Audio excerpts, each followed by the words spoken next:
Khayelitsha is one of South Africa's most populated townships, home to nearly 400,000 people, yet it remains one of the most neglected and underdeveloped communities in Cape Town.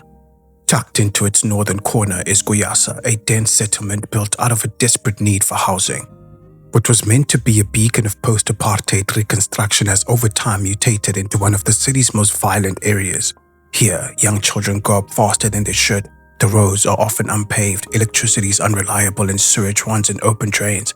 Police visibility is low. In Kuyasa, violence is not an exception, it's the rule. From gender-based violence to drug-fueled crimes and gang turf wars, the township has become a war zone where innocence is often the first casualty. And it's against this backdrop of hardship and danger that we meet the victim at the heart of this tragic story. 7-year-old Lolitha Kowa was a grade 2 learner at Odwa Primary School. Described as bubbly and respectful, she lived in Kuyasa with her family in a neighborhood where every child walks a tightrope between survival and vulnerability. Lolitha was part of a generation born into post-1994 democratic promises but raised in structural neglect, yet she was full of life, with a whole future ahead of her. Her family has roots in the Eastern Cape, a place where the Xhosa language runs deep and traditions remain intact.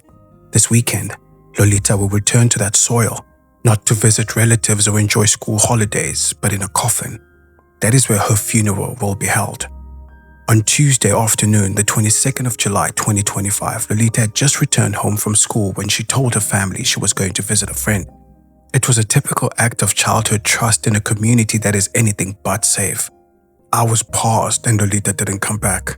Her family immediately grew concerned. At first, they combed through nearby streets, but when night fell and she hadn't returned, the panic turned into fear. That evening, a missing person case was opened at Harare police station.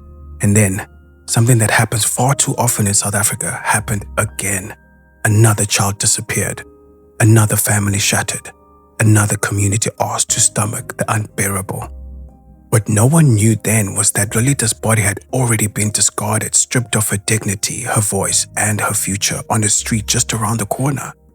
This is not just the story of a child who never made it home. It's the story of a community's cry for help, of institutional failure, of raw grief and righteous anger, and of a little girl whose life mattered.